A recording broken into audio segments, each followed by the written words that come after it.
Buenas tardes, pues si les parece empezamos. Muchas gracias a todos por venir hoy aquí. Hoy tenemos el gusto de tener como ponente a don Sergio Martínez Lillo. Nos hablará sobre los sistemas de vigilancia y defensa en Al-Ándalus y le presentará don Jesús Agudo, nuestro guía voluntario y socio de mérito, pero yo creo que seguramente la mayor parte de ustedes conocen a los dos, ¿no? Entonces, cuando quiera, Sergio. Jesús. Hola, buenas tardes. Lo primero quería pediros un favor, que encendáis los móviles cuando marchéis. Gracias. Bueno, buenas tardes a todos. A ver si me pongo bien el micrófono. Buenas tardes a todos. Bienvenidos a la Real Sociedad Económica Madrilense de Amigos del País.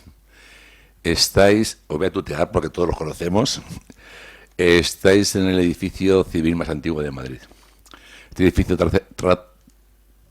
es de 1492 más o menos, y bueno, es el edificio civil más antiguo de Madrid. Y como no quiero entretenerme mucho porque quiero presentar a Sergio, pues yo voy a presentar a Sergio, que para mí es un honor. Yo, profesor Sergio Martínez, es un honor para esta Real Sociedad Económica de Amigos del País tener esta tarde con nosotros en este año tan especial en el que celebramos el 250 años de nuestra fundación. En este momento estamos orgullosos de ser la cuna madrileña de la Ilustración y llevar 2 siglos y medio transmitiendo valores de libertad, tolerancia, educación y cosmopolitismo. Para mí, y lo voy a exponer aquí, que nunca tuvo mayor honor un alumno de presentar a su profesor, a una persona que ha sido y es un gran inspirador para muchos de nosotros de arqueología, y es más, en muchas ocasiones nos ha socorrido enseñando. Sergio Martínez Lillo es profesor de la Universidad Autónoma de Madrid, en el Departamento de Prehistoria y Arqueología, doctor de la UNAM, por su tesis doctoral en Arquitectura Militar Islámica en el Al-Ándalus, y en el caso de Talavera de la Reina, Toledo. Su labor investigadora se ha dirigido hacia la arqueología subacuática, que yo sé que es un apasionado. Ha hecho cartas arqueológicas de la costa de Almería, de la costa de Ibiza, de la costa de Málaga, y tengo la completa seguridad que para él el mundo de la arqueología subacuática es su favorita. A lo mejor me contradice. Bueno, otros proyectos de investigación han sido estructuras medievales del suroeste de Madrid, proyecto de revisión de la Carta de Arqueología de la Comunidad de Madrid, minería y poblamiento medieval en la Comunidad de Madrid, estudio arqueológico documental de Medina Zara. Él tiene el honor de haber dirigido la reconstrucción de la mezquita la Mayor de Medina Zara, que para mí es importante, un estudio histórico de la ciudad púnico-romana de Carteira, de Cádiz, puesta en valor el yacimiento arqueológico de la mezquita e iglesia de la encomienda de San Antonio en Cadazo de los Vidrios, y puesta en valor del Molino de Viejo de Santa Amelia en Pilchadegua, Chile, y puesta en valor el complejo arqueológico de Ayabaca en Piura, Perú. Estas 2 investigaciones él las ha dirigido con mucho, pero principalmente él está muy orgulloso de que han sido ligadas, o sea, estas investigaciones se ligaron a la cooperación con los pueblos indígenas y con el empoderamiento de las comunidades indígenas, y él está muy orgulloso de eso, yo lo sé. Ha publicado libros y artículos en diferentes revistas, y no voy a querer extender mucho porque si no, él tiene la palabra, pero yo sé que está muy orgulloso de algo importante que ha hecho en la Universidad Autónoma de Madrid, el jazz, que todos conocemos, y para que no lo conozca, yo os puedo decir que es yacimiento arqueológico simulado. Él fue una idea suya, hizo un yacimiento arqueológico en la Autónoma, donde los alumnos de arqueología practican arqueología en ese yacimiento, y todos nosotros hemos participado en ese yacimiento haciendo arqueología. Y yo sé que está muy orgulloso de esa idea, que si no me dice lo contrario, nada más que está en la Autónoma. Nada más que está en la Autónoma, no hay un yacimiento nada más que en la Autónoma como ese. Bueno, pues yo quiero ya cortar y no quiero entretenerle mucho más. Nuestro profesor con sus investigaciones no solo va a iluminar con la función de las atalayas, y nos ayudará a entender el contexto social y la cultura de la época. Y sin más preámbulos, le pido que reciban con un fuerte aplauso a don Sergio Martínez Lillo, que nos va a guiar a través de este fascinante tema. Un aplauso para él.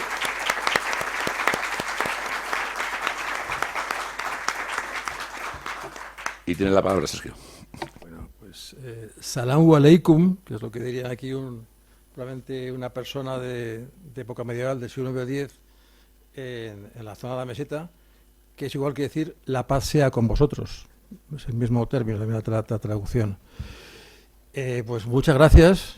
Quería agradecer en primer lugar a la Real Sociedad Económica Madridense de Amigos del País, pues la invitación que con mucho cariño y placer he aceptado, y estoy pues obviamente muy honrado de estar aquí. A José Manuel Castellanos, que es quien está presidiendo el acto, a Jesús Agudo, que bueno, créanse ustedes o creeros lo que consideréis de lo que ha dicho. Créanse todo. Lo que cada uno considere. Entonces, yo ni he dirigido tantas cosas, he colaborado, he sido el equipo de dirección, sobre todo en el tema de la mezquita de Medina Zara, pues fui miembro del equipo. Entonces yo le agradezco, te agradezco todos esos cumplidos, pero yo creo en el trabajo en equipo, el trabajo en redes, conectados. Entonces, pues sobre todo los proyectos de Chile y Perú, pues sí estaban enfocados a lo que es empoderamiento, sobre todo a la mujer, en el mundo de las sociedades campesinas, sobre todo el norte del Perú y la zona media de Chile. Entonces, de nuevo, pues muchas gracias por la invitación. La verdad es que es un honor estar aquí en este lugar, que está cargado de historia de la península ibérica, historia de España, historia de Madrid, bueno, historia de la monarquía parlamentaria en la que estamos, y de alguna manera, pues bueno, te apetece, ¿no? Es un honor. Siento que no estén mis padres, que me gustaría que estuviesen aquí, que lo viesen, pero lo están visionando cada uno desde puntos distintos. Y también pues estoy muy feliz porque están mis hijos mayores, que habitualmente uno está en el extranjero, en Bélgica, Bruselas y Gante, y Blanca está siempre súper liada en el Ayuntamiento de Madrid, que bueno, para mí es un placer el que hayan podido coincidir fechas y que estén presentes. Mi otro hijo, Jorge, está con los exámenes de segundo bachiller porque quiere sacar una excelente nota y bueno, puede venir. Pero vamos, también ya hablo con él y yo los tengo presentes, desde luego. La materia, pues cuando me comentó Jesús el dar una charla aquí, una conferencia, pues que estuviera ligado a lo que es la historia de la meseta, la historia de la península ibérica, en el ámbito de lo andalusí, que es lo que yo poco puedo aportar algo.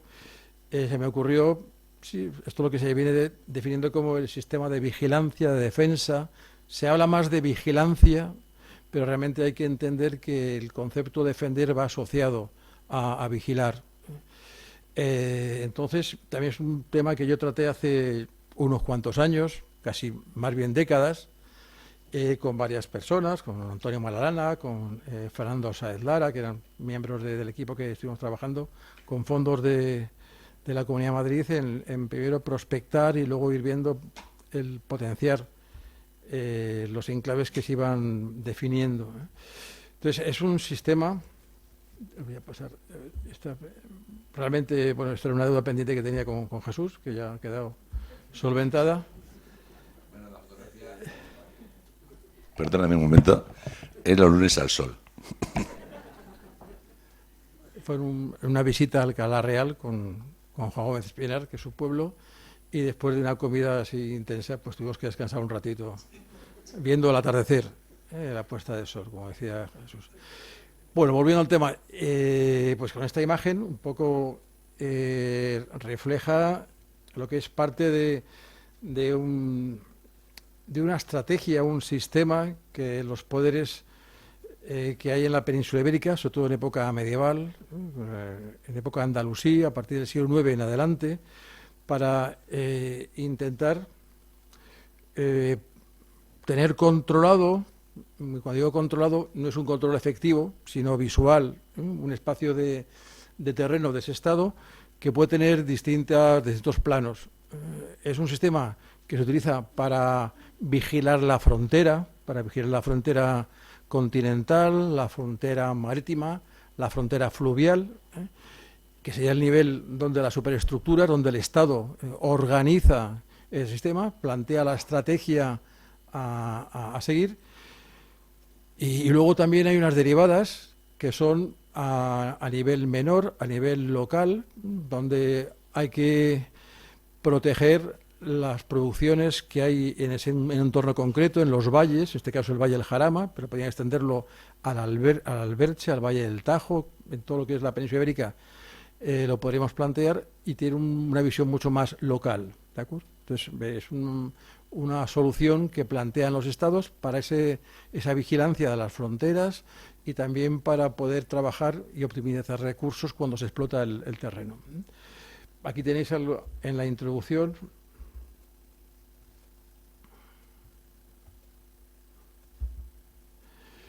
Los contenidos de la charla, pues me he extendido un poco la introducción, que veáis un poco la dimensión que hay, y dentro de este sistema no es una invención del mundo andalusí, no es una invención del Islam en el Mediterráneo, sino que el Islam, desde su surgimiento en la península arábiga, lo veremos, va a ir conociendo una serie de realidades vinculadas a los estados con los que tiene contacto y va a ir adaptando esas situaciones a su necesidad.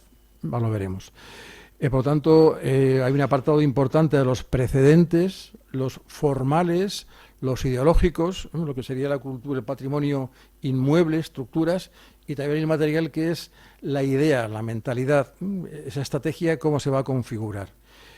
Luego trataremos lo que es el modelo Omeya en la península ibérica, en Al-Ándalus, y en concreto lo que sería la zona del Jarama, y con alguna indicación tal vez a otros perimetrales. Y luego también, de ahí en el título, las pervivencias, porque es un sistema que no se agota en el ámbito de lo andalusí, si una vez que se desarrolla el Estado castellano, el Reino de España con los Reyes Católicos, también surge la necesidad de seguir vigilando, sobre todo el perímetro exterior del litoral, contra enemigos que están en la otra orilla, sobre todo ese mundo que está en Orán, en Argel, en el norte de África, y luego una actualización que se da, sobre todo con Felipe II y luego ya con los Borbones, que tienes que luchar contra un enemigo que está dentro y no es externo, un enemigo interno dentro económico, que es el contrabando. Entonces, para los temas fiscales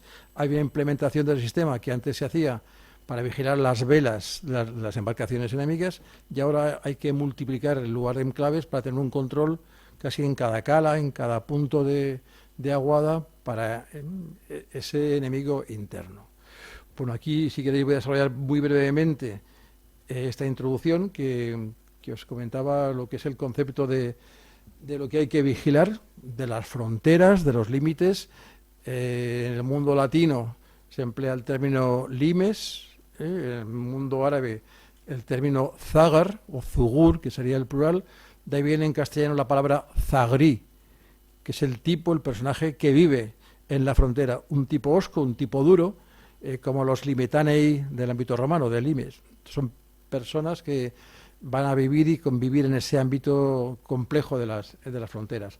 Tenéis aquí varios tipos de fronteras que, cara a la cultura material inmueble, cara a estructuras, lo que vemos es el desarrollo en el mundo califal, con Abderrahmán III, cuando en el 929 pasa de emirato a califato, pero la necesidad, el inicio de esa estrategia viene de época anterior, viene del siglo IX, de cuando tenemos las primeras referencias a gentes que vienen en embarcaciones, gentes del norte.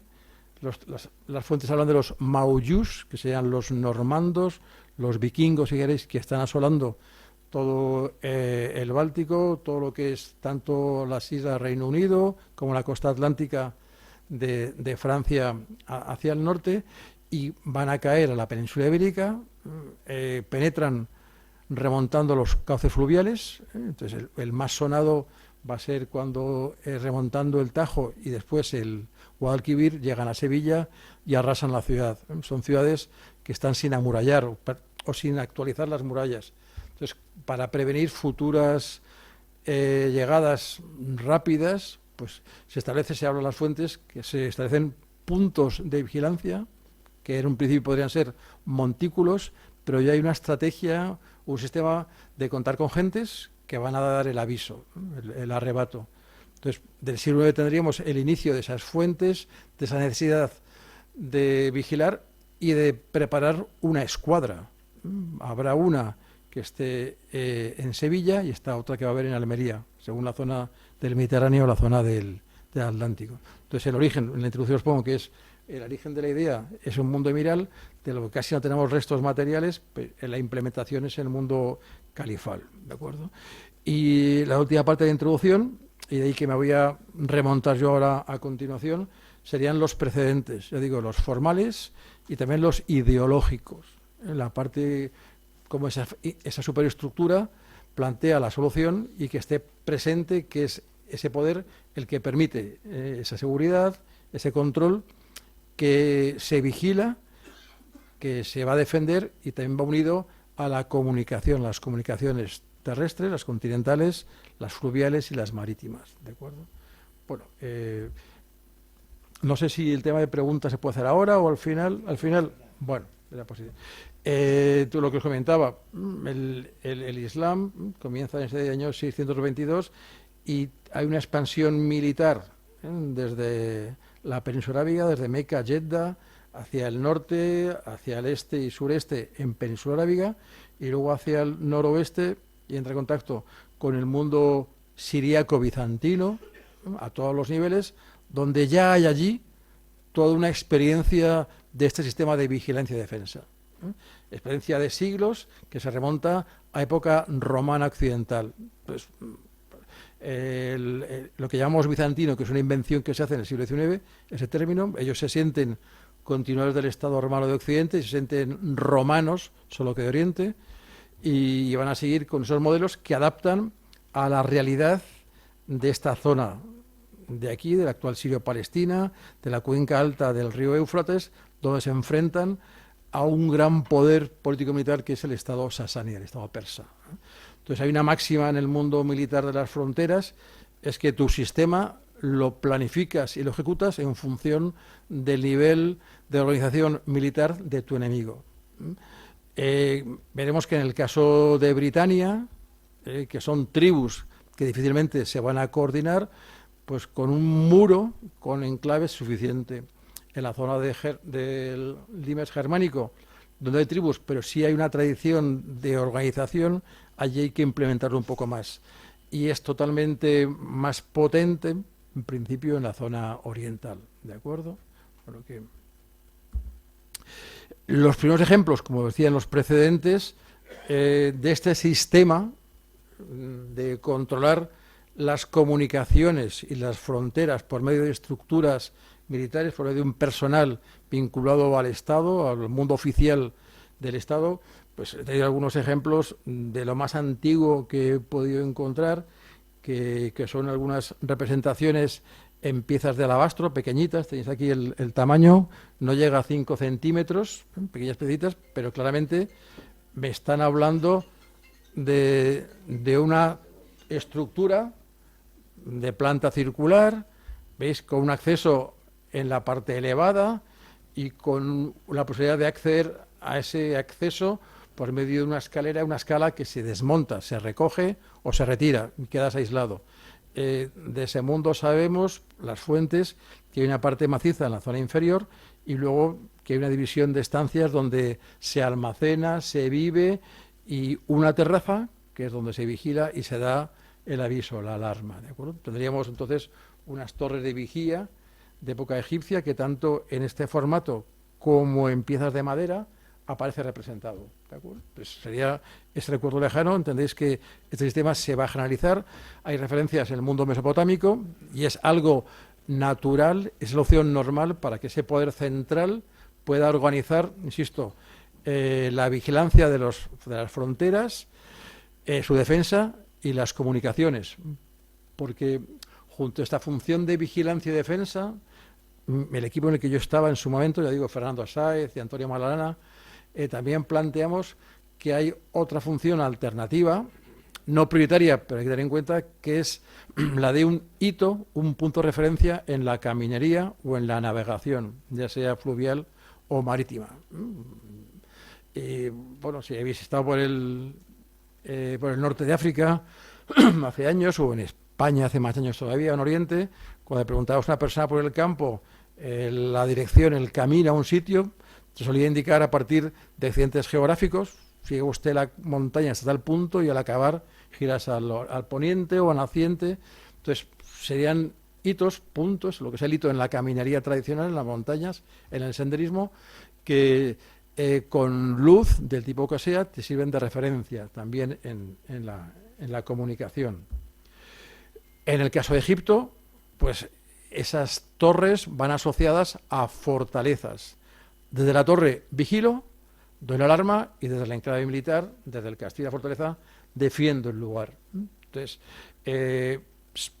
la que he traído son de la segunda catarata, de la zona más al sur, Bugen, que sería este punto de aquí, que veis en la pantalla, de la que casi no quedan restos. Son estructuras de ladrillo y de adobe que, sobre todo a raíz de la construcción de la presa de Asuán, supuso la negación de una extensión importante del cauce y la pérdida de algunos elementos patrimoniales, en concreto fue este.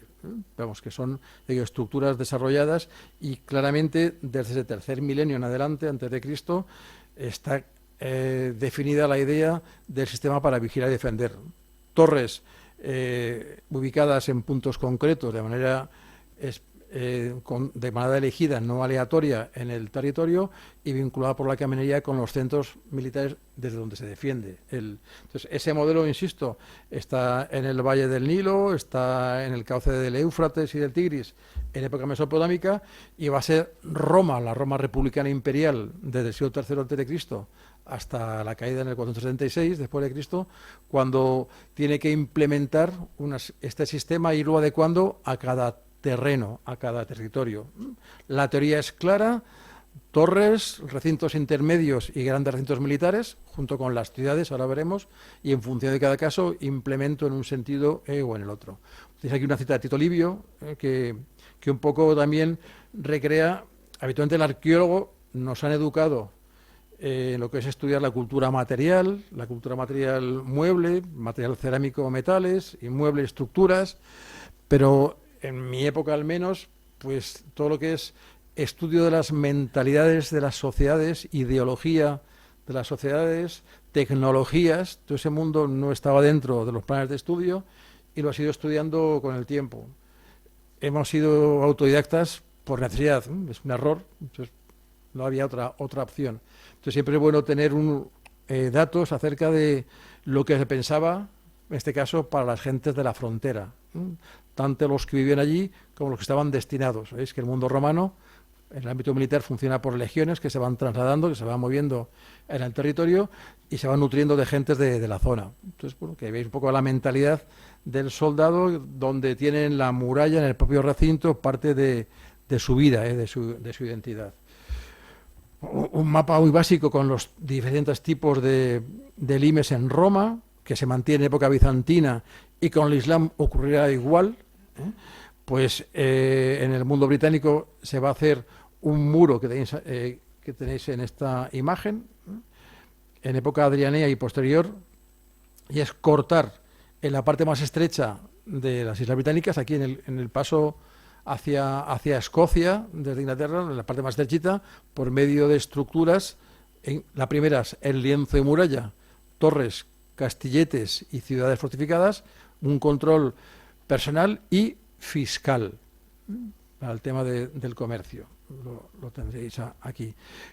Diferente va a ser este limes oriental y en concreto el arabicum, que tiene que enfrentarse al potencial militar poblacional del ámbito sasánida. Desde el principio, desde época republicana, época imperial bizantina y en el Islam, el nivel inferior, la estructura más pequeña, va a ser una torre, turris en el mundo latino, en el mundo árabe serán las almenaras o las atalayas. Almenara en árabe es la torre que tiene la particularidad de emitir una luz, habitualmente con un fuego. Atalaya en árabe clásico sería la torre que tiene la particularidad de estar ubicada en un punto elevado. Entonces, ya sea un modelo u otro, los términos que aparecen en las fuentes cambian según momentos, entonces a veces un lugar aparece definido como Almenara, como Atalaya, pero siempre el topónimo te indica en algún comentario.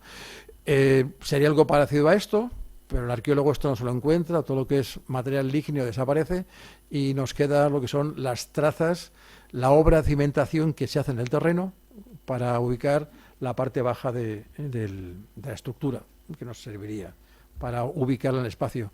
Entonces este mundo romano republicano cuenta como estructuras básicas las torres, las turris, ya digo, ubicadas en puntos altos, a veces un poco en el interior enemigo, y junto al lienzo de muralla, esta es la muralla de Adriano en el norte de Reino Unido, pequeñas estructuras, castilletes, las fuentes nos hablan de los castella, el castellum, y la historiografía británica lo llama como mile castle, pues una estructura que está a cada milla, tanto, sobre todo en la que es la dirección latina, cada kilómetro y pico, diríamos.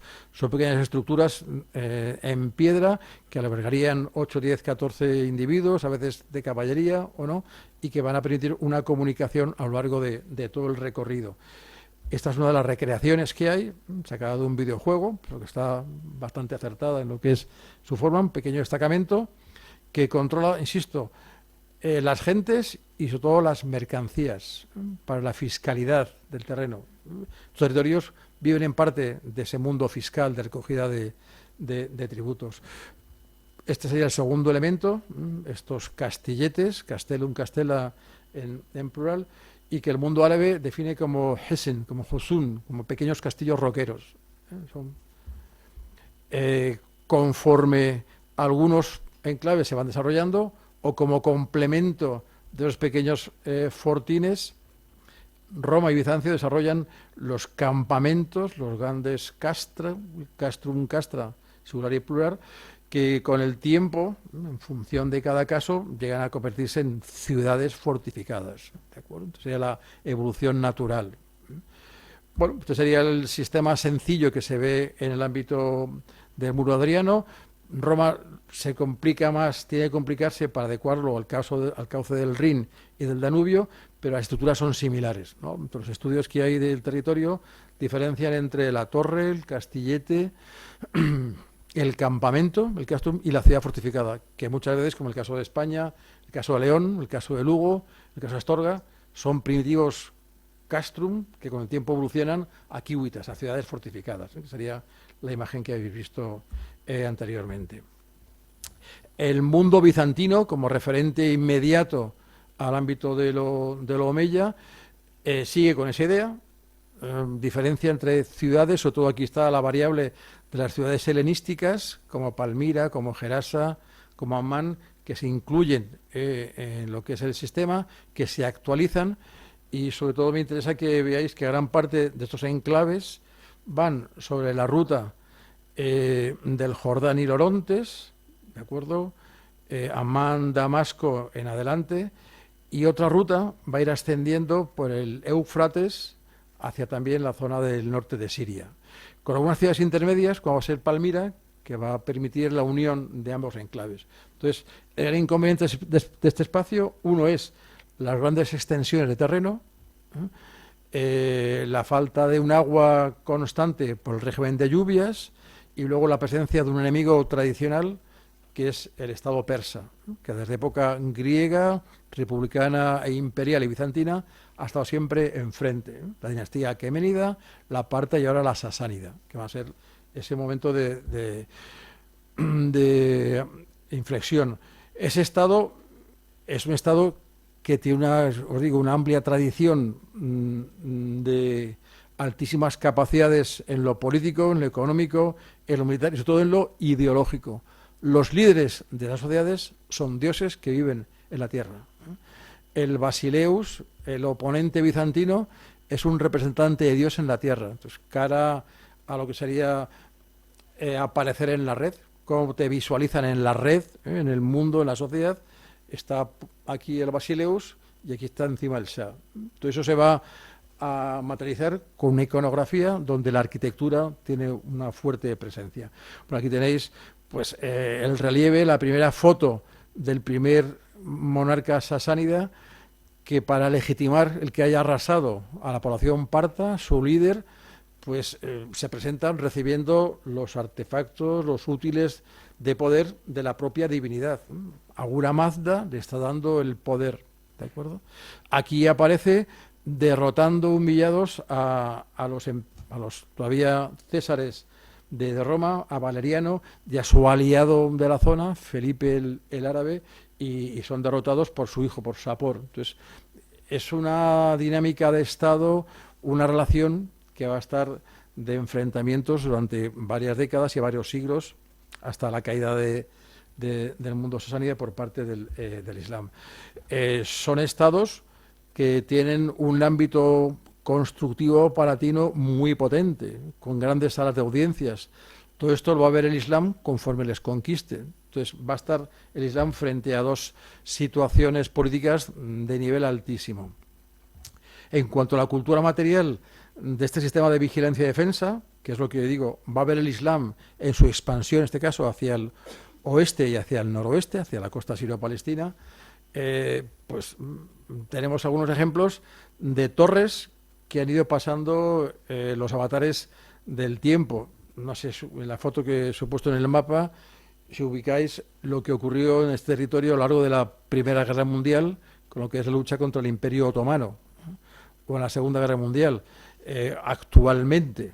Entonces son espacios, territorios donde la investigación científica, desde la década de los 50 adelante, ha sido muy complicada, muy compleja. La presencia de gente extranjera, bueno, no se ha podido llevar a cabo, sobre todo pensando que son potencias colonialistas, desde el siglo XVIII y XIX, tanto el Reino Unido, Francia, el Imperio Austrohúngaro, luego Alemania, Estados Unidos de Norteamérica, Canadá, Japón, son países que intervienen aquí, pero con bastante reticencia por parte de los poderes actuales. Poderes que han ido fluctuando, que han desaparecido. Pues sabemos que actualmente Siria, la República de Siria, no sabemos qué está ocurriendo. En la zona norte de África igual, ¿no? Con Libia, el Líbano, imaginaros, Irak, Persia. Entonces, la investigación que nos da información puntera en los últimos años ha tenido un régimen de trabajo muy lento, y de ahí la poca información que tenemos, ¿de acuerdo?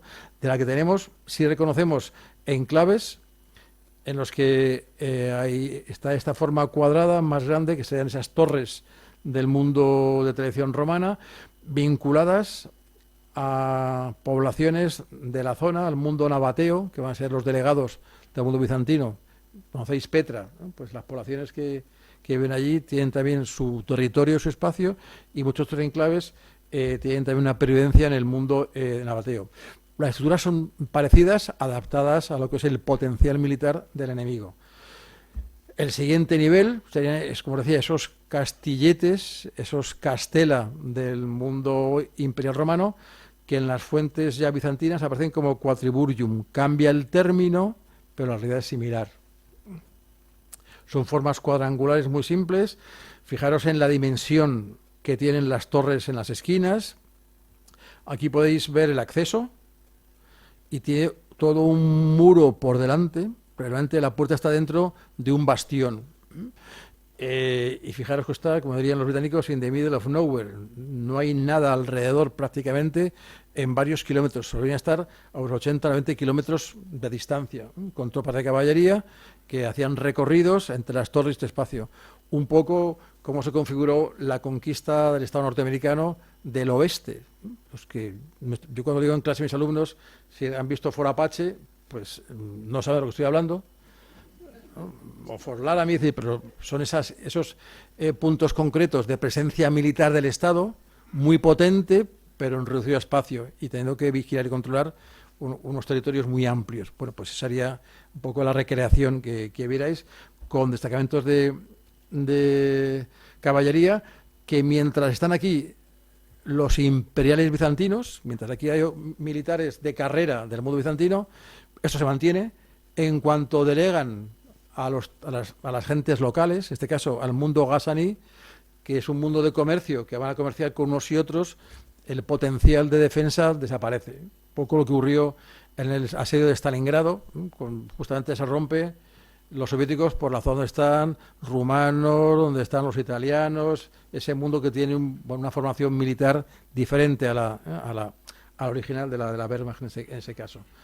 Son asentamientos que se han estudiado y tienen una evolución desde época imperial. Este es otro Casa Halabat, con una torre que va creciendo, que va aumentando y al final se configura en un gran complejo que al tener un oratorio, una mezquita, entendemos que ya es la fase islámica. Entonces nos permiten estudiar toda la evolución, toda la sincronía de ese espacio.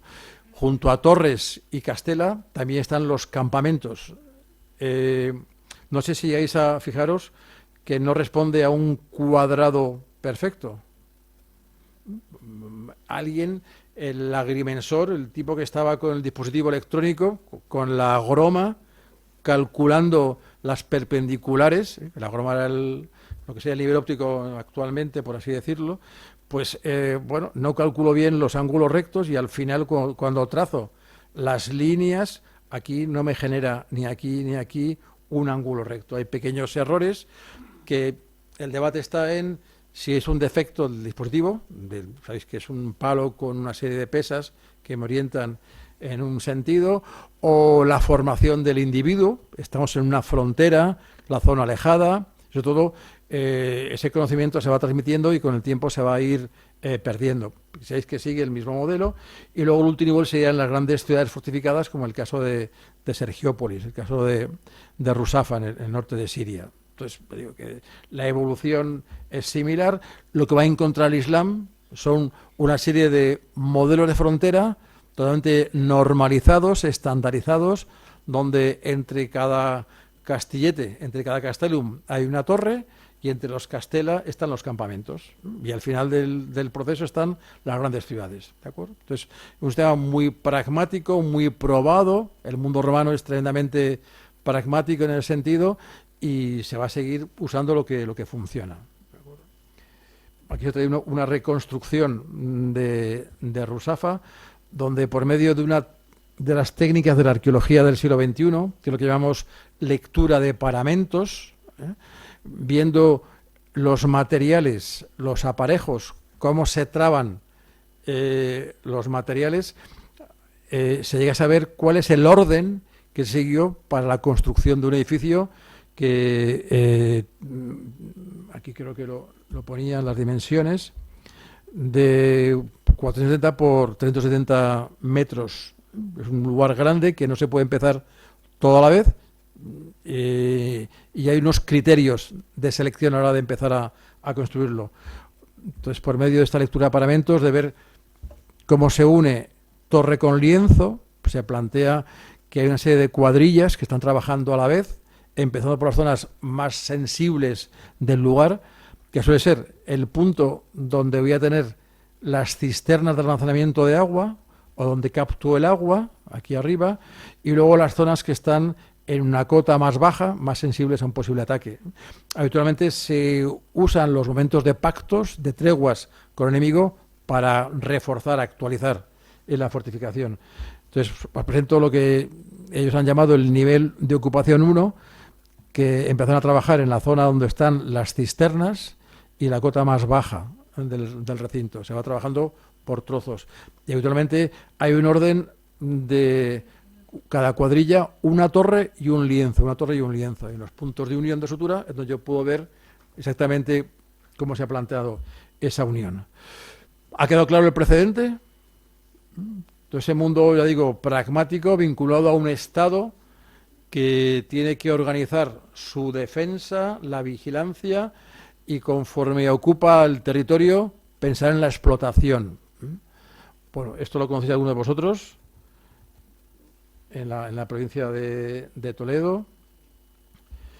Y aquí tenéis un poco lo que serían el registro arqueológico en árabe.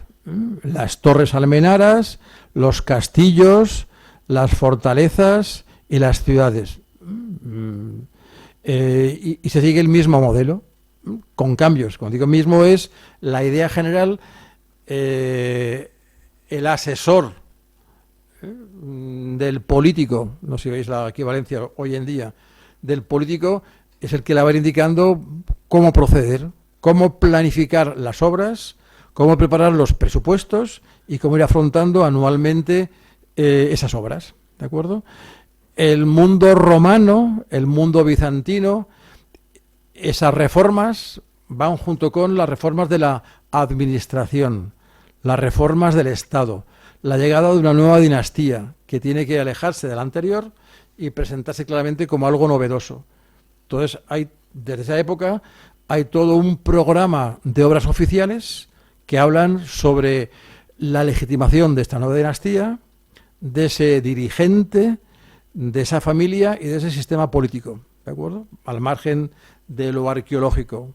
Hay un ámbito ideológico que subyace debajo de todo esto. ¿Conocéis los nuevos ministerios en Madrid?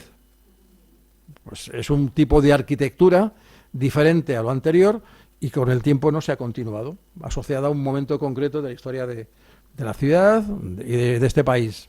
Y así podríamos seguir, ¿de acuerdo? En cuanto a que nuevos modelos de Estado, nuevos modelos de vida, vienen de la mano de una transformación, la transformación administrativa de los territorios, de la fiscalidad y legitimar, justificar el porqué de unas nuevas gentes. Entonces, en el caso de la península ibérica, con la llegada del Islam, sobre todo va a ser en época de Abderramán II, Muhammad I, que son los que reordenan lo que había heredado de época visigoda, que en el momento de conquista se mantiene, se va transformando, sobre todo para que la fiscalidad no se pierda. Cuando los musulmanes llegan a Damasco, lo que hacen es mantener todo el mundo de funcionarios bizantinos que están ahí trabajando, para que esa fiscalidad no se pare, para que la vida económica se mantenga, ¿de acuerdo?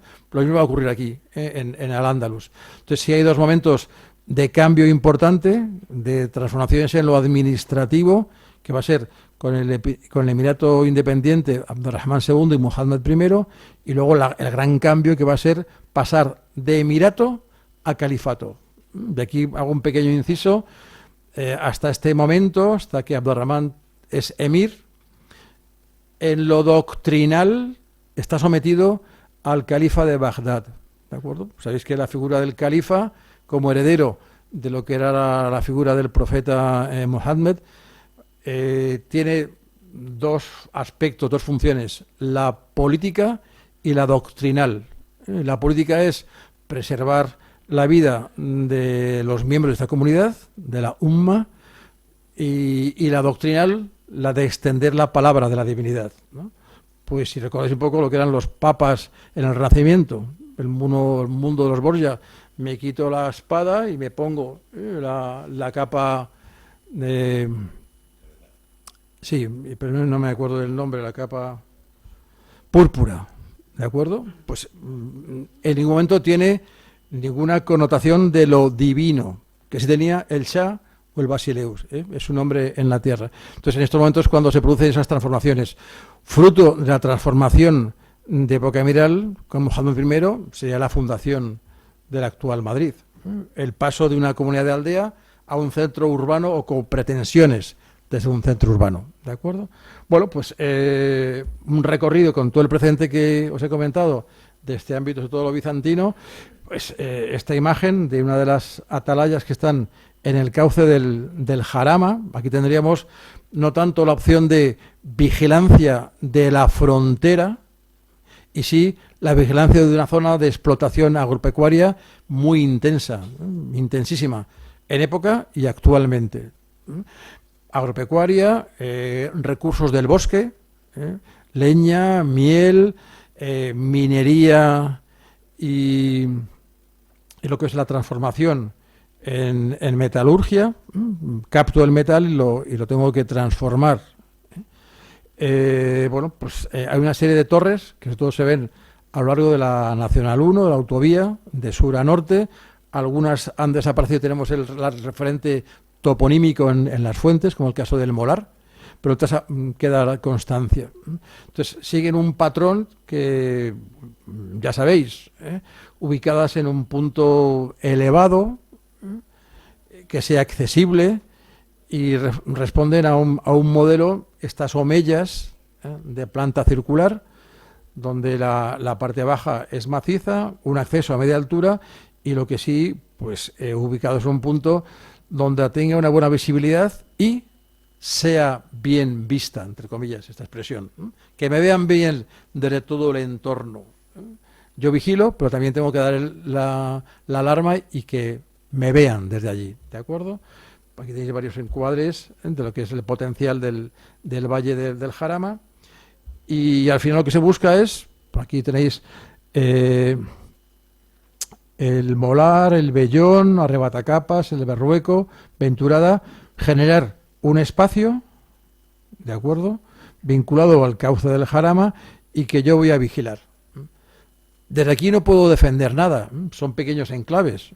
Aquí no tenemos fuentes de esta época, tenemos que manejar fuentes posteriores, sobre todo a partir de Reyes Católicos en adelante, Felipe II, Carlos III y Carlos IV, donde hay toda una normativa que rige el funcionamiento de estos lugares, estas torres. Entonces, en principio hay 3 personas mínimo, perdón, que una queda durante el día en el interior y durante el día, a hora muy temprana, sale una persona en un sentido, dirección este o dirección oeste, a poniente y naciente, a contactar con los correspondientes de las otras torres.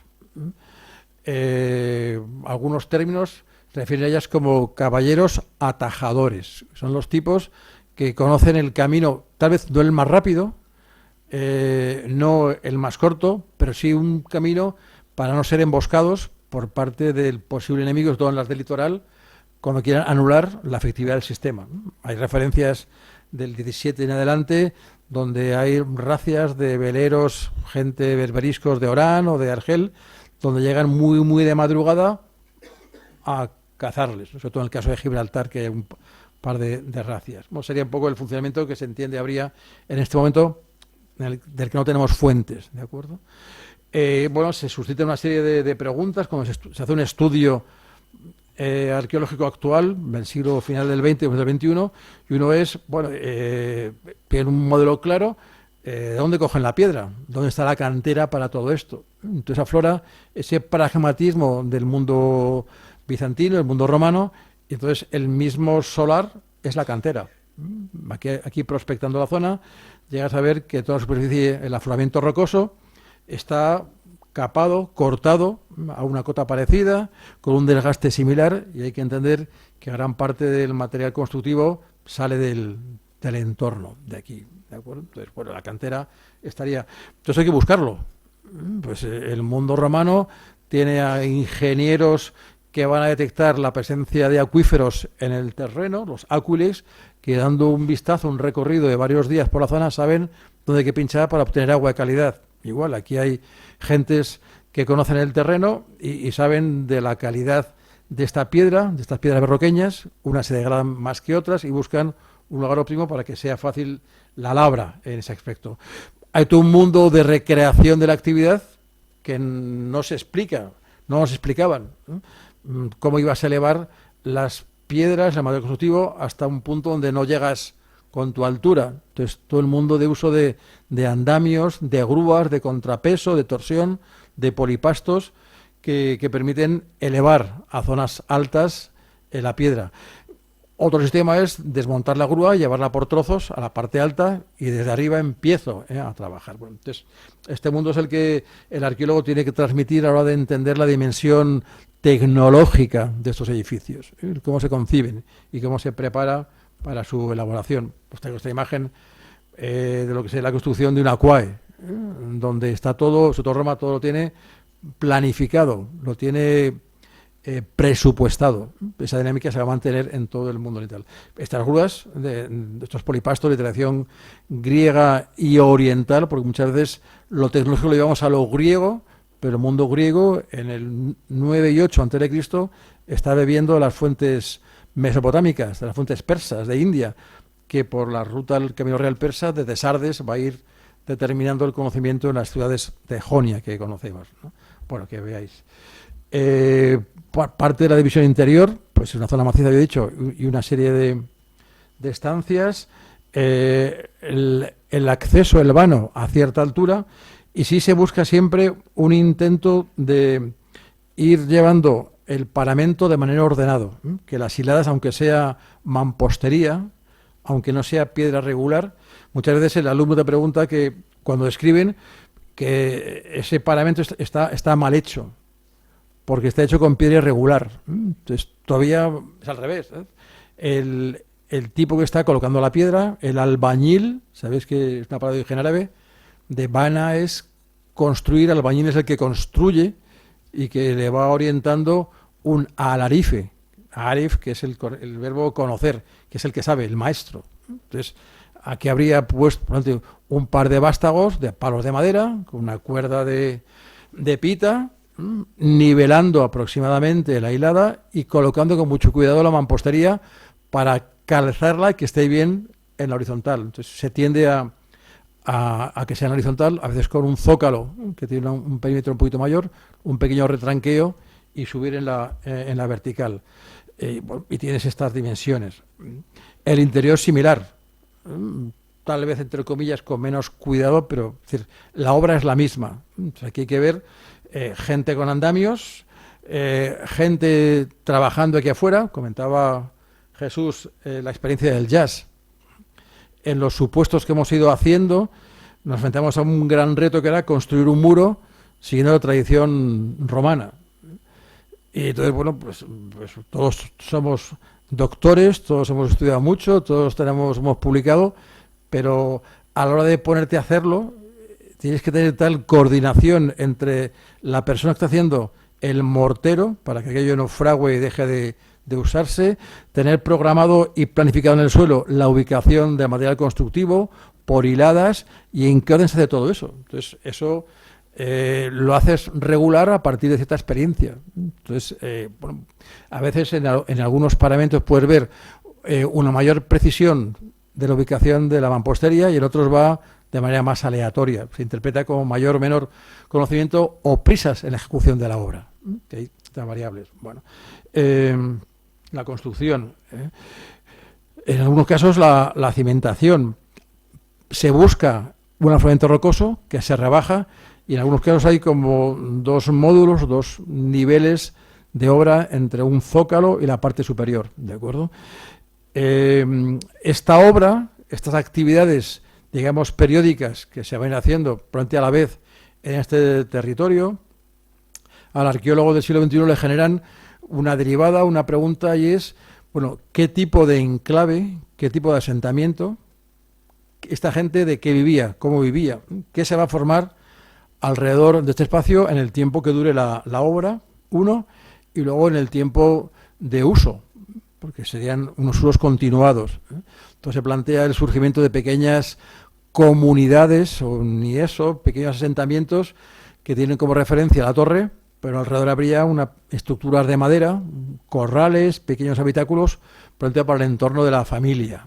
Entonces, tenía por ahí una imagen que sería, bueno, el origen de un enclave, pues del mismo sitio, pues tenéis aquí pues, una pequeña estructura que con el tiempo, no en la fase de ejecución, sino en la fase de uso, en el siglo X, en época taifa, donde algunos de estos núcleos van a ir creciendo hasta configurarse en pequeñas poblaciones, como el caso de Torrelaguna, con la torre de Arrebatacapas, que está muy próxima de la actual Torrelaguna, o el caso de Torrelodones, en la carretera de La Coruña, pues con el tiempo fue el germen de un asentamiento mayor. No siempre, en algunos casos, se ha producido. ¿De acuerdo?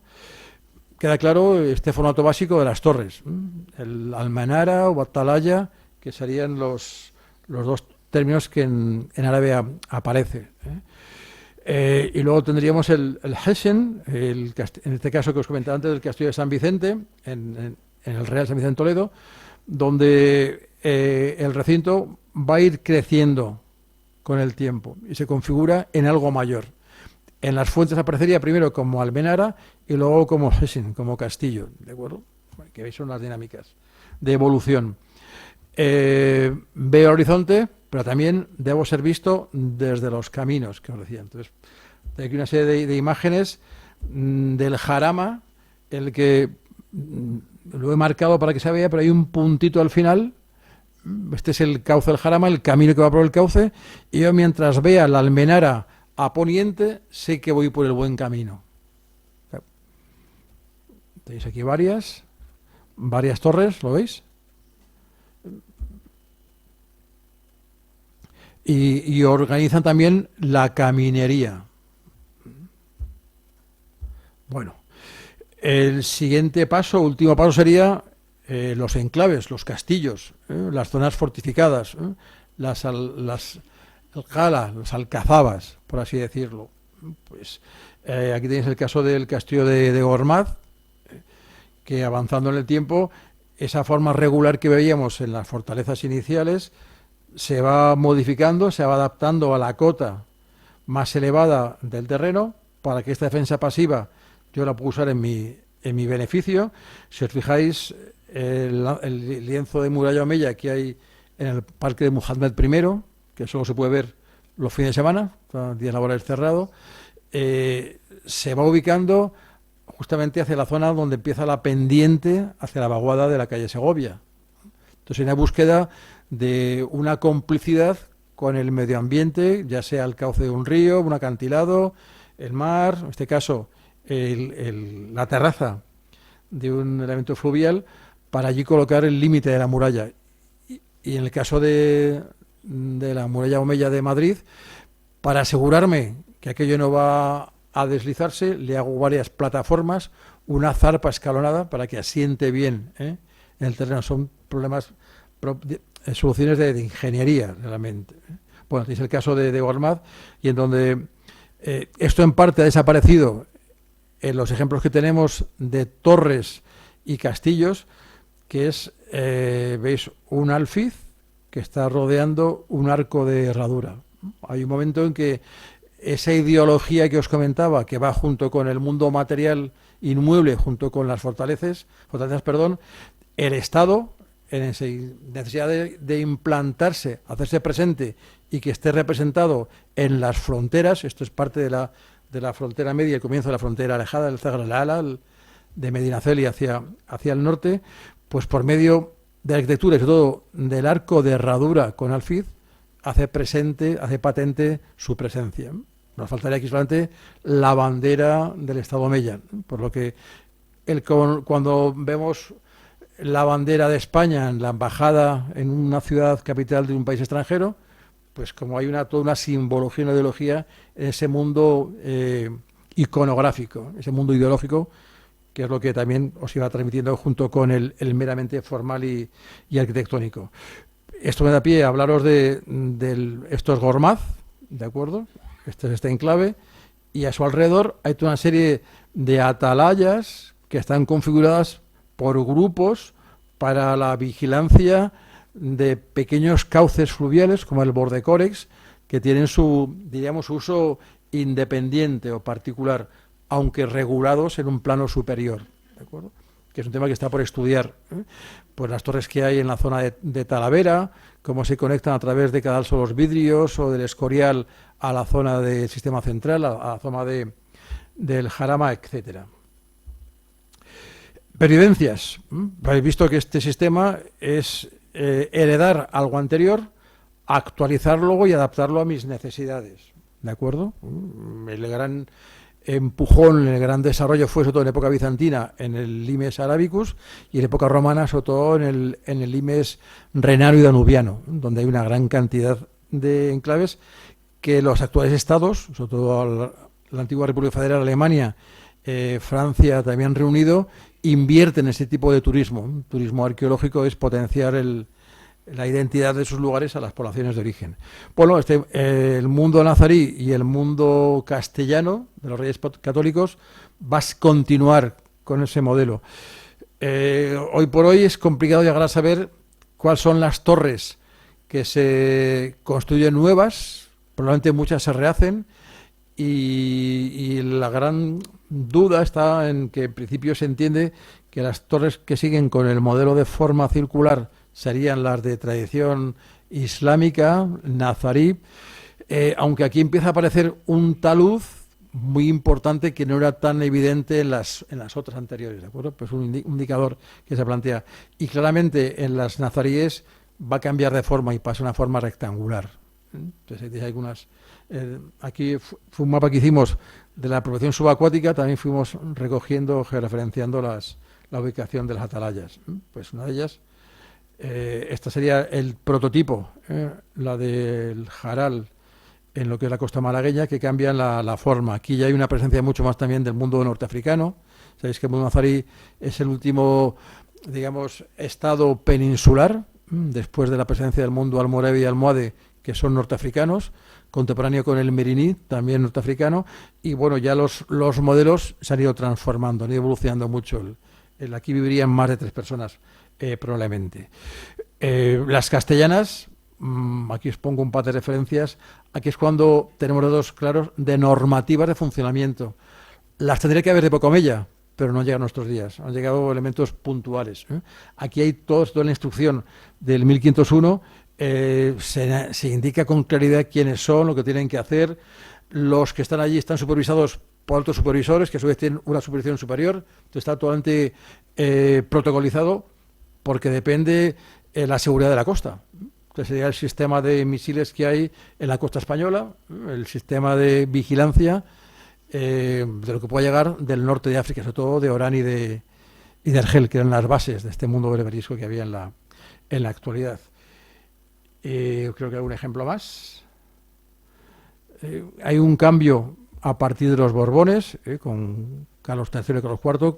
Aquí esto diríais, pero si has hablado de zonas elevadas y ya, pero que está en una playa que es muy apacible y muy cómoda para el desembarco, para ese contrabando, contra ese enemigo económico del interior. Entonces son las que se van a ir ubicando en zonas que no era la tipología tradicional de ese modelo de vigilancia anterior, ¿de acuerdo?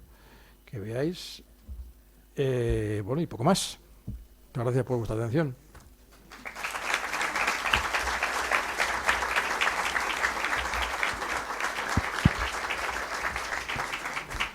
Bueno, pues muchas gracias, Sergio, por tu conferencia, que ha sido, como siempre, maravillosa. Bueno, pues ahora tenemos un turno de ruegos y preguntas. Así que podéis ir preguntando lo que queráis. Vamos, que en clase preguntáis todos. Y que pueda responder. Y que pueda responder. Hola, ¿qué tal? Nada, enhorabuena por la ponencia, lo primero, muy interesante. Yo te digo poco, no sé, el resto sí. No sé, igual estoy hablando un poco bajito, puede ser. A mí me queda una duda. De todos los términos que has utilizado y todos los modelos, me falta una que está muy ligada con Madrid, que es la almudaina. No sé si eso existe o nos lo han colado o es un modelo. Para que la almudaina sería realmente dentro del sistema de vigilancia y defensa, sería más del mundo urbano de la ciudad. Obviamente todo lo que son los barrios, lo que son las cercas, lo que son la configuración urbana, pasa por la almudaina, claro, por los barrios que hay. O sea que no es un sistema, digamos, un... Bueno, propiamente no corresponde a lo que es el sistema de vigilancia, sobre todo perimetral del enclave, sino más del mundo urbano. Vale. Gracias. Nada.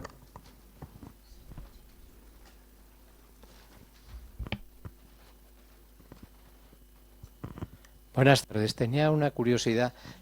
Para delimitar las fronteras entre el reino árabe, la zona del territorio árabe en España, del califato, del emirato de los árabes, y los reinos castellanos, ¿cómo se marcaba? Porque el territorio venía delimitado siempre a través de castillos, a través de torretas de estas. No sé exactamente. Y por otro lado, yo he oído o he leído algo de la marca media y no he sabido exactamente lo que era esto. Y cómo se iba descendiendo en las fronteras, cómo se marcaban los territorios a lo largo de tantos siglos que perduró la permanencia musulmana en España. Si me puede usted indicarnos algo al respecto. Gracias. Una excelente pregunta. El término marca, pues es una transposición del modelo francés de la marca hispánica. En árabe sería zagar o zugur. Tradicionalmente hablamos de marca porque sería la frontera. La frontera va a ir avanzando o retrocediendo de un estado en función de su ubicación en el territorio. En la fase de conquista avanza Cuando se estabiliza, se suele tender a retraerla un poquito y conforme avanza la historia hay momentos de reorganización del territorio que pasa por retraer un poco la frontera. Y eso en época romana, sobre todo con Augusto, con Trajano Adriano, hay momentos con los severos en que se replantea la frontera y se suele retraer un poquito a zonas fácilmente defendibles. En el caso que me comenta, en el 10 aproximadamente, 9 y 10, la reforma sobre todo con Abderrahmán III, hay 3 fronteras en el ámbito de la península ibérica, en Al-Ándalus. La frontera cercana, la frontera al-Atná, que sería por la zona de Mérida, sobre el Guadiana. Entonces, habitualmente para las fronteras se busca la complicidad de elementos de la geomorfología, los cauces fluviales, las zonas montañosas, los collados, las zonas semidesérticas. En el caso del Limes Arabicum, la frontera va justo al comienzo del desierto. Eso ya es la frontera natural. Aquí igual, aquí va a haber una frontera, ya digo, en época omeya, sobre todo en el 10, que marca el Guadiana, otra que marca el Tajo, y luego hacia el norte, a partir de por Soria hasta la zona de Huesca aproximadamente, ¿de acuerdo? Que sería el Zagar al-Ala, que será la lejana. Y sobre esos ejes, sobre cauces o sistemas de cadenas montañosas, se plantea el poblamiento, que a su vez se hace sobre cauces fluviales. Entonces, en el caso de la marca media, el Zagar al-Awsat, que sería que sería la meseta, se usa parte del sistema central, la cordillera de la Sierra Guadarrama, lo más próximo a nosotros, y luego también el cauce del Tajo. Ese espacio comprendido entre estos 2 accidentes de la naturaleza sería la ubicación del territorio de la marca, de la frontera, ¿de acuerdo? Si os fijáis, hay una serie de ríos, Jarama, Alberche, que van a ir cayendo de norte a sur y configuran el tramado de enclaves donde se va a plantear los asentamientos. En los enclaves, en el Manzanares, con la reforma emiral, se decide, los tipos conocen el territorio, el gobernador de la zona le aconseja al emir Muhammad I que hay que colocar un enclave en una meseta, en un punto amesetado que está junto al Manzanares, que tiene una vaguada hacia el norte, la Cuesta San Vicente, otra hacia el sur, que es la calle Segovia, e igual la zona este del Palacio Real, que entonces era una vaguada. Toda esa calle que vemos, toda esa zona terrazada, es un proyecto de José Bonaparte para reurbanizar el caos que había en este Madrid. Entonces, las fronteras se suelen estructurar ya desde época romana, con el cauce del Danubio, el cauce del Rin, sobre elementos de la geomorfología que me ayudan en lo que se llama defensa pasiva del espacio. Y luego lo acentúo con la experiencia de las cruzadas. Allí el castillo se va a ubicar en un enclave y por medio de labrar el terreno de manera artificial se hacen grandes fosos que aíslan todavía más la fortaleza.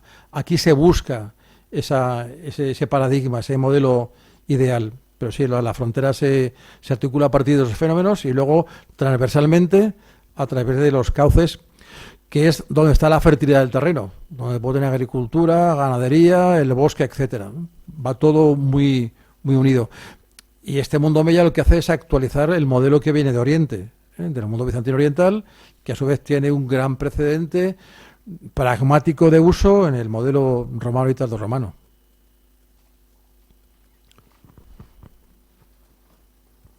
Muchas gracias. Y una última aclaración.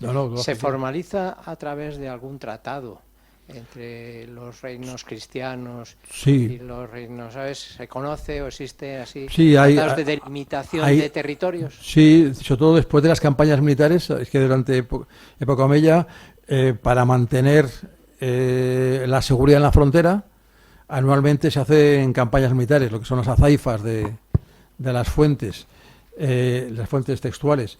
Y después de esas azaifas se llega a un tratado.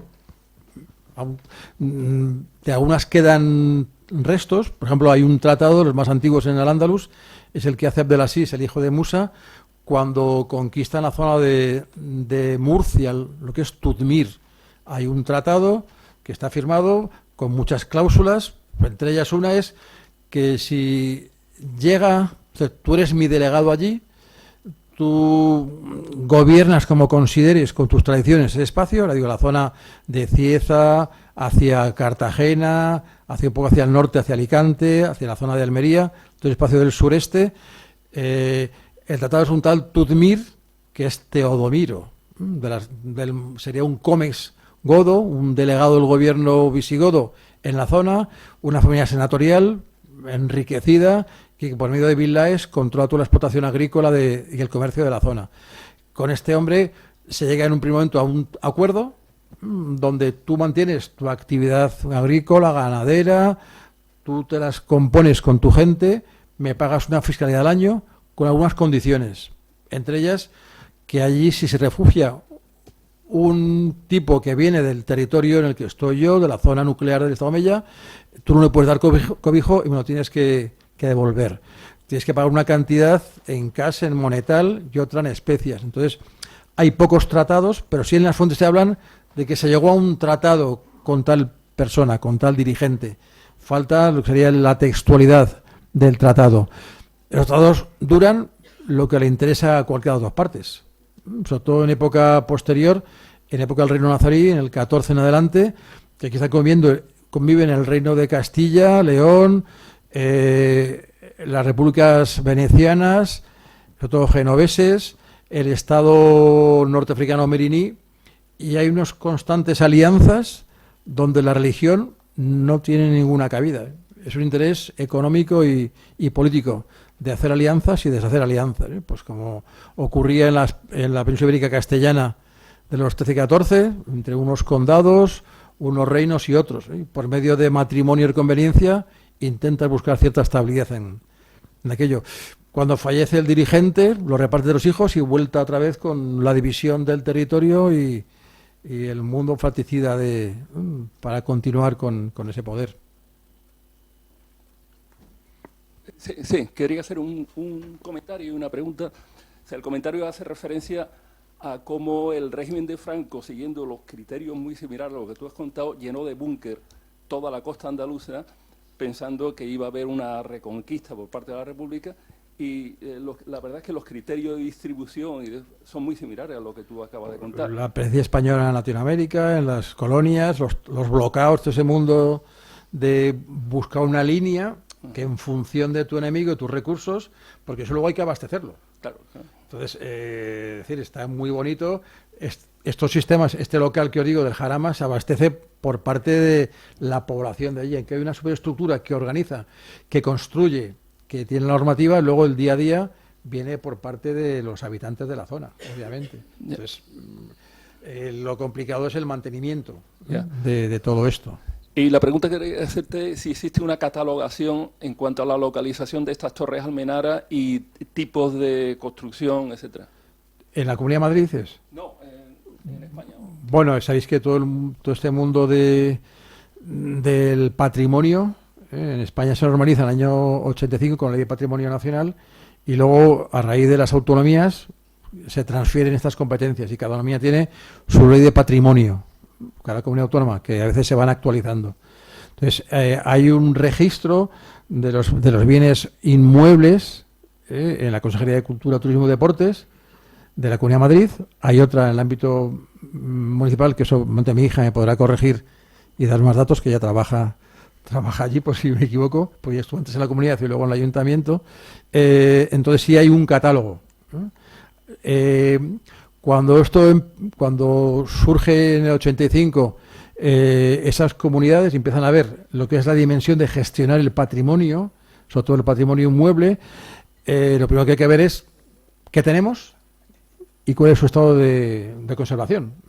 Entonces empiezan a llevarse a cabo lo que llaman las cartas arqueológicas, que es todo un proceso de encargar, sobre todo a empresas privadas que empiezan a surgir de arqueología y que hagan una batida por el terreno, tanto el mundo urbano, tanto en las localidades, físicamente, las poblaciones, como en sus territorios, como todo el municipio, y que vayan valorando lo que hay allí en superficie. Lo que hay evidente, el patrimonio inmueble, y lo que hay en superficie de material mueble, cerámicas, metales, restos óseos, etcétera. En función de la formación de esos equipos, si había muchos prehistoriadores, gente de neolítico, gente de bronce, del mundo romano, medievalista, etcétera, había un mayor número de los asentamientos por el conocimiento de esa cultura material. Entonces, si está todo registrado, con coordenadas, se va actualizando y habitualmente ya está todo en un formato de sistema de información geográfico de SIG, que tú puedes consultar y con la aplicación, con tu computadora vas activando, desactivando, pues, por ejemplo, en la zona del Vellón, pues tú pincharías como con Google Earth, con Google Maps, vas activando las capas que te interesa conocer, pues de estructura, su altimetría, la cantidad de materia que hay en superficie, si es de una época o de otra, y luego también hay todo un trabajo de diagnosis de patologías para plantear tratamientos en cada caso. Entonces está todo muy protocolizado. En ese sentido está. Otra cosa es que no es un documento de acceso público. Pero sí, por ejemplo, en la universidad para trabajos de investigación, para tesis, trabajos de fin de grado o fin de máster, con una carta del docente te autorizan a usarlo. Incluso esto lo puedes descargar y lo puedes consultar en red desde el domicilio, ¿no? En función de cada autonomía. Pero si está todo registrado.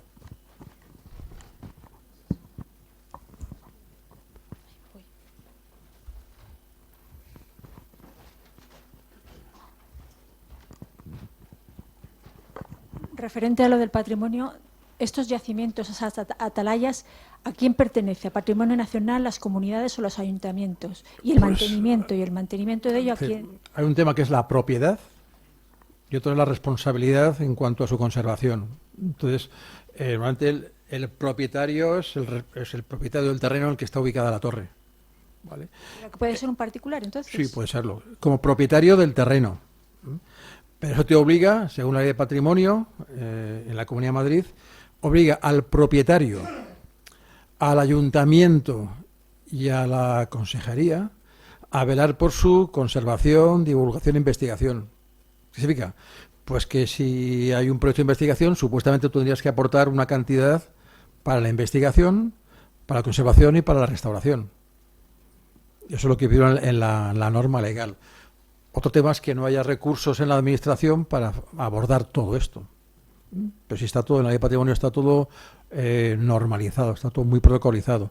Y una cosa es el propietario de la parcela, que si tienes un bien de interés cultural, sobre todo si está declarado BIC, pues tienes una serie de obligaciones. Entre ellas, permitir acceso, no sé cuál es el régimen, si un día a la semana o cada 15 días, para que se pueda visitar. O sea, que un particular se puede ir a visitar con permisos o no. Sí, lo suyo es que informes antes. Esta torre en concreto, como no está vallado el terreno, pues puedes acceder, ¿eh? Sobre todo está todo el tema de pleitesía, de poder llegar al río a unos caminos y estás en medio, estás obligado. Hay algunas torres, la de Arbatacapas, es de terreno municipal, pero para llegar ahí tienes que atravesar unas parcelas privadas. Entonces están las cancelas abiertas y tú pasas con el coche caminando hasta el final, que es de titularidad municipal. Gracias. Nada.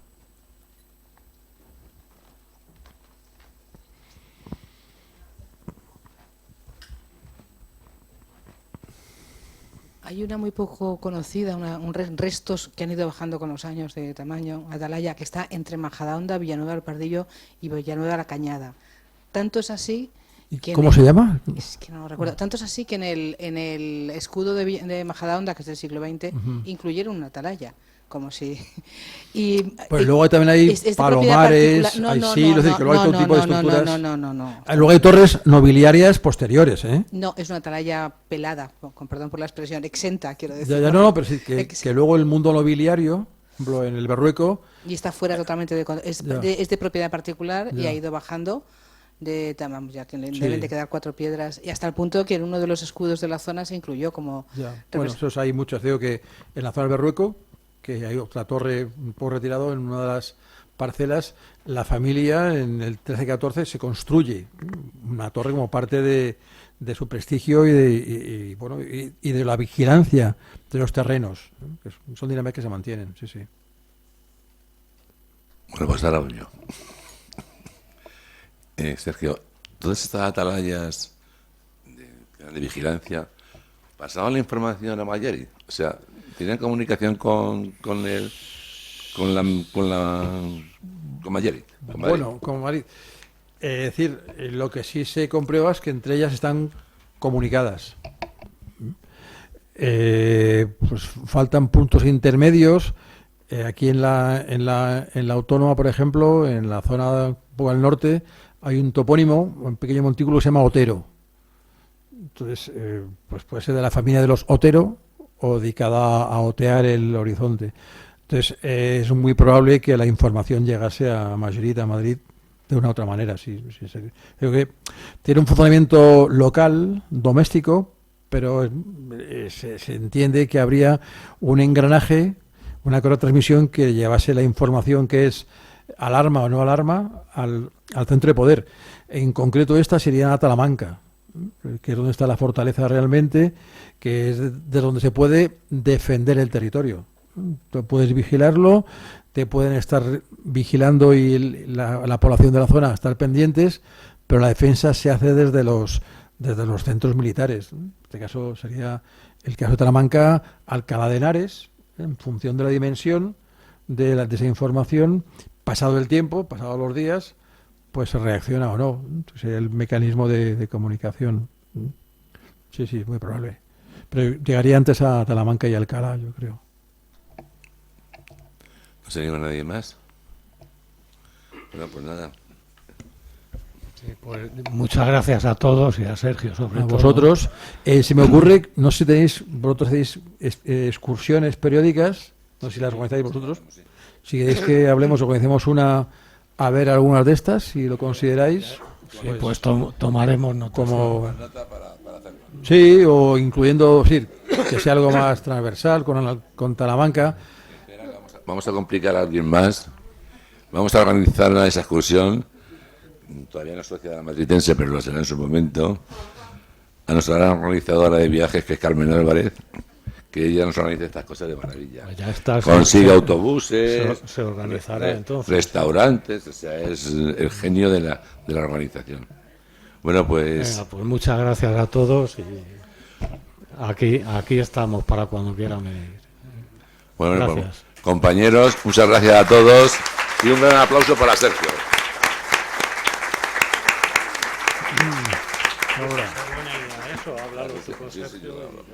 Bueno, Sergio, le vamos a entregar...